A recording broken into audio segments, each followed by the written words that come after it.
Three, two, one.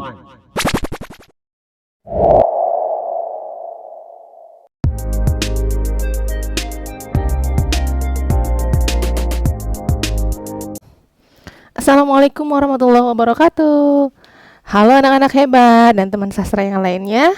Bagaimana kabarnya? Semoga di tahun baru ajaran kali ini kalian semua tetap semangat dalam belajar. Kali ini Ibu akan sedikit memberikan pembelajaran tentang teks laporan hasil observasi. Materi ini diampu di kelas 10 SMA mata pelajaran Bahasa Indonesia. Yuk kita simak.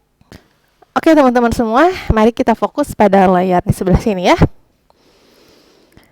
Materi bab 1, teks laporan hasil observasi kelas 10 semester ganjil mata pelajaran Bahasa Indonesia, pengajar Maya Marliana SPD.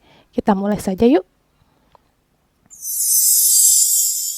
Nah, sebelum jauh lebih lanjut mengenai tentang teks laporan hasil observasi, kita harus tahu dulu pengertian dari teks laporan hasil observasi itu sendiri. Di sini pengertiannya adalah teks laporan hasil observasi adalah teks yang menjabarkan atau mendeskripsikan suatu objek. Oke, mungkin teman-teman di sini sudah bisa membayangkan ya apa sih yang dimaksud dengan teks laporan hasil observasi, yaitu menjabarkan atau mendeskripsikan suatu objek. Paham ya? Nah, kita lanjut ke materi selanjutnya. Oke, di sini sudah ada struktur teks laporan hasil observasi. Baik, untuk struktur teks laporan hasil observasi bisa kita lihat di layar sebelah sini. Struktur teks laporan observasi itu ada 3 macam. Yang pertama ada klasifikasi, kemudian yang kedua ada deskripsi bagian, dan yang ketiga ada deskripsi manfaat. Klasifikasi atau pernyataan umum adalah pembukaan teks yang biasanya berisi definisi suatu objek yang akan diobservasi. Lihat contoh klasifikasi ya.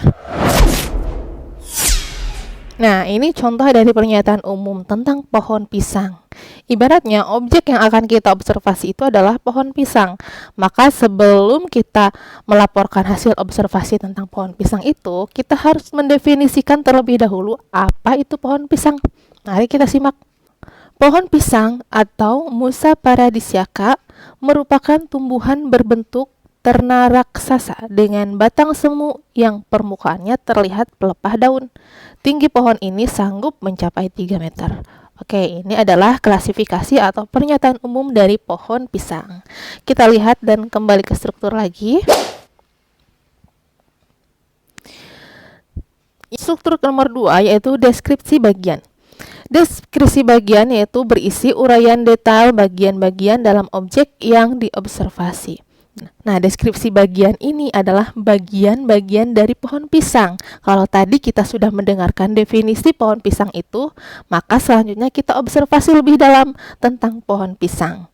Mari kita lihat contohnya. Nah, ini contoh dari deskripsi bagian terkait objek pohon pisang. Tanaman ini sanggup tumbuh di tanah yang cukup baik pada kawasan yang ketinggian hingga 2000 meter di atas permukaan laut. Pisang merupakan sebutan dari nama buah yang dihasilkan dari tumbuhan ini. Tumbuhan ini bisa dimanfaatkan semua bagiannya sehingga dianggap sebagai tumbuhan serbaguna. Tumbuhan ini asli berasal dari Asia Tenggara.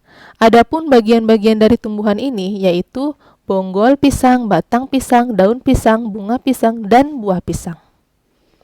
Nah, bagaimana teman-teman?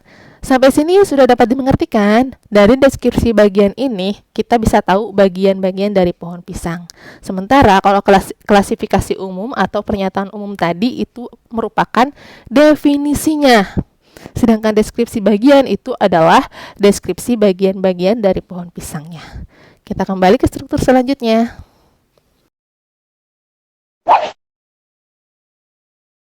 Nah, struktur selanjutnya yaitu deskripsi manfaat. Biasanya bagian ini berada di bagian paragraf paling terakhir. Kita lihat apa yang dimaksud dengan deskripsi manfaat. Deskripsi manfaat yaitu berisi uraian manfaat atau fungsi dan kegunaan pada objek yang diobservasi. Kita lihat contohnya. Nah, ini adalah deskripsi manfaat dari pohon pisang tadi. Buah pisang kaya manfaat pink sebagai sumber vitamin, mineral, karbohidrat bagi tubuh. Pisang juga mempunyai manfaat lain, yaitu hampir di seluruh tumbuhan pisang sanggup dimanfaatkan. Buahnya bisa dimakan langsung, tetapi juga sanggup dijadikan materi olahan menyerupai keripik, sel pisang, dan tepung pisang. Daun yang masih menggulung sanggup dijadikan obat, dan daunnya yang sudah rentak sanggup untuk membungkus makanan. Batang ketika ditebang akan mengeluarkan getah. Getah itu sanggup dijadikan obat diare, obat sentri, dan kanal kencing. Bunga yang berwarna ungu sanggup dijadikan sebagai olahan sayuran. Nah, teman-teman, ini adalah deskripsi manfaat dari pohon pisang. Bagaimana, sudah dapat dimengertikan tentang struktur teks laporan observasi? Baiklah, itu dia struktur dari teks laporan observasi dengan objek pohon pisang. Nah, kita lanjut untuk lebih detailnya tentang struktur dari objek pohon pisang ini.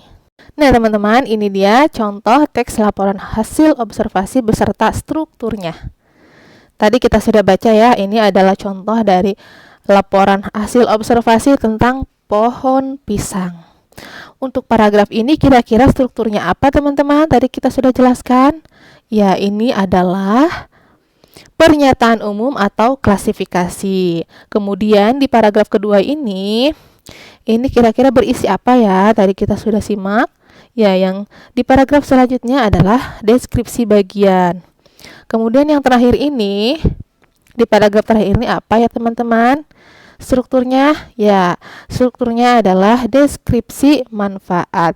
Ini adalah contoh dalam menganalisis struktur laporan hasil observasi dengan objeknya yaitu pohon pisang. Nah, teman-teman, untuk video selanjutnya yaitu tentang kaidah kebahasaan teks laporan hasil observasi. Pokoknya tetap stay terus di channel ini karena masih banyak video-video yang bermanfaat dan tentunya mengedukasi untuk kamu. Support terus channel ini dengan cara like, share, comment, and subscribe. Jangan lupa di subscribe ya. Terima kasih. Assalamualaikum warahmatullahi wabarakatuh.